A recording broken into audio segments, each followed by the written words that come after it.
नमस्कार विद्यार्थियों। इससे पहले अपन ने 10 रूपक के प्रथम उल्लास में वर्णित नाट्य संधियों को पढ़ रहे थे। उस नाट्य संधियाँ 5 प्रकार की है। उन 5 प्रकार की संधियों में अपन 3 संधियाँ पढ़ चुके हैं, मुख, प्रतिमुख और गर्भ संधि। आज अपन चौथी संधि अवमर्श संधि का लक्षण और उसके कितने अंग होते हैं उसका अध्ययन करेंगे। सबसे पहले अवमर्श संधि के लक्षण को देख रहे हैं। क्रोधेनावमृषेद्यत्र व्यसनाद् वा विलोभनात् गर्भनिर्भिन्न बीजार्थः सो अवमर्श इति स्मृतः। क्रोधेन, जहाँ क्रोध से, व्यसनात् वा व्यसन से, विलोभनात् या विलोभन लोभ से, अवमृषेत फल प्राप्ति के विषय में विवेचन, विचार या पर्यालोचन किया जाए, तथा गर्भ निर्भिन्न बीजार्थः, और जहाँ गर्भ संधि के द्वारा बीज को प्रकट कर दिया जाए, सो अवमर्श इति स्मृतः, महा अवमर्श संधि कहलाती है। पुनः देख रहे हैं। यत्र, जहाँ क्रोधेन क्रोध से, व्यसनात् वा व्यसन से, अथवा विलोभनात् अथवा विलोभन लोभ से, अवमृषेत फल प्राप्ति के विषय में विचार या पर्यालोचन किया जाए, और गर्भ निर्भिन्न बीजार्थः, जहाँ गर्भ संधि के द्वारा बीज को निर्भिन्न प्रकट कर दिया गया हो, स अवमर्शः इति स्मृतः, वह अवमर्श संधि कहलाती है। अवमर्श शब्द की व्युत्पत्ति अव उपसर्ग पूर्वक मृष धातु से घय प्रत्यय करने पर हुई है, जिसका अर्थ है विचार, विवेचन या पर्यालोचन। यह फल प्राप्ति की पर्यालोचना क्रोध, व्यसन या लोभ के द्वारा हो सकती है। यह चीज़ जरूर होगी। इस प्रकार फल प्राप्ति के निश्चय का निर्धारण जहाँ पाया जाए, वह गर्भ संधि के द्वारा प्रकटित बीज से जहाँ संबंध पाया जाता है, वह विमर्श, अवमर्श कहलाता है।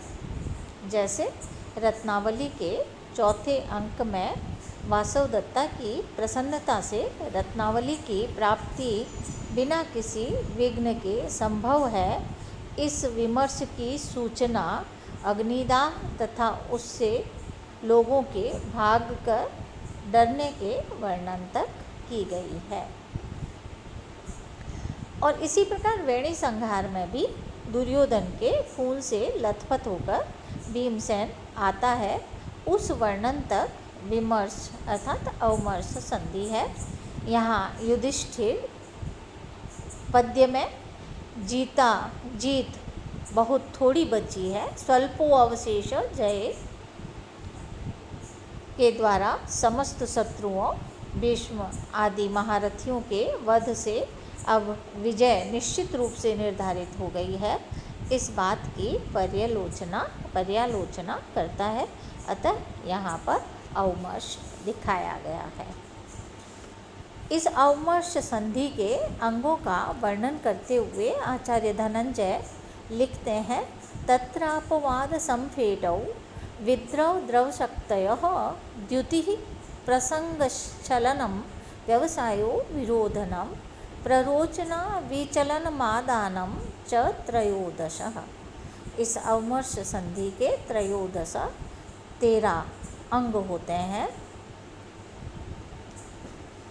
आचार्य धनंजय इस कारिका में उन अंगों का नामशः कथन कर रहे हैं। अपवाद, संफेट, विद्रव, द्रव, शक्ति, द्युति, प्रसंग, छलन, व्यवसाय, विरोधन, प्ररोचना, विचलन और आदान। अब अपन इन अंगों का लक्षण क्या है उसको देख रहे हैं। सबसे पहले अपवाद, दोष प्रख्यापवादः स्यात्, जहाँ दोष प्रख्य, किसी पात्र के दोषों का वर्णन किया जाए, वहाँ अपवाद होता है। जैसे रत्नावली में राजा सागरिका के प्रति वासवदत्ताकृत व्यवहार को सुनकर वासवदत्ता के दोष का वर्णन करता है, अतः वह अपवाद है। संफेट संफेटो रोष भाषणम, क्रोध से युक्त, रोष से युक्त बातचीत संफेट कहलाता है।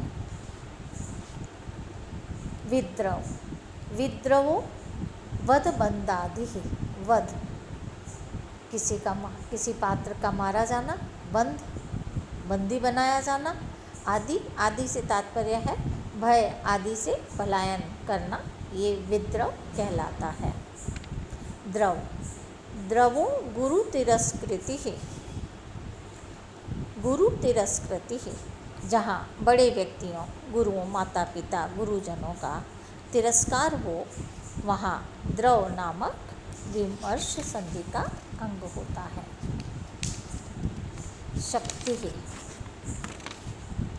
विरोध शमनम शक्ति ही,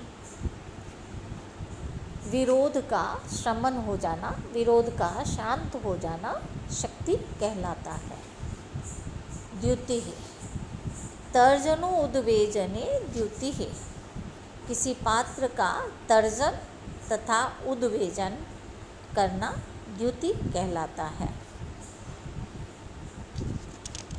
प्रसंग, गुरु कीर्तनम प्रसंगः, गुरु पूज्य व्यक्ति, माता पिता, गुरु आदि का संकीर्तन हो, वहाँ प्रसंग नामक अवमर्श संधि का अंग होता है।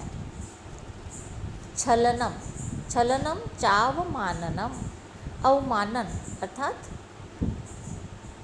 जहाँ कोई पात्र किसी दूसरे की अवज्ञा करे, अवमानना करे, वहाँ छलन होता है। व्यवसायः स्वशक्त्युक्ति है, जब कोई पात्र अपनी शक्ति के संबंध में कहे तो वो व्यवसाय नामक अवमर्श अंग होता है।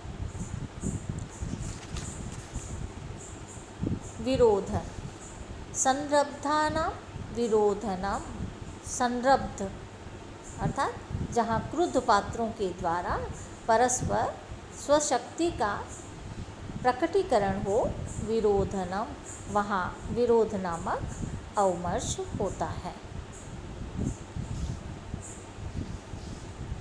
प्ररोचना, सिद्ध मंत्रणतो भावदर्शिका स्यात् प्ररोचना, जहाँ सिद्ध मंत्रणतो, सिद्ध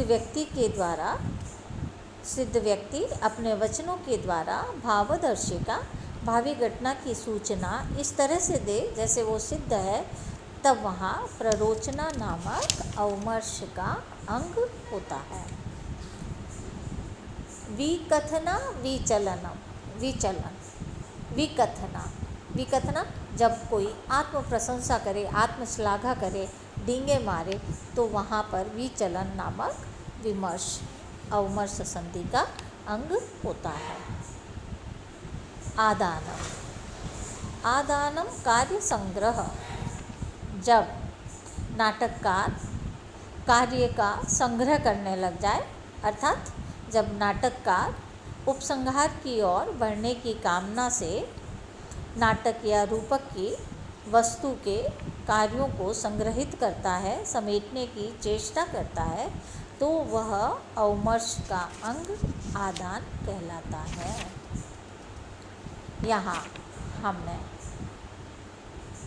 अवमर्श संधि और उसके अंगों को पढ़ा। धन्यवाद। आगे अपन निर्वहन संधि को पढ़ेंगे।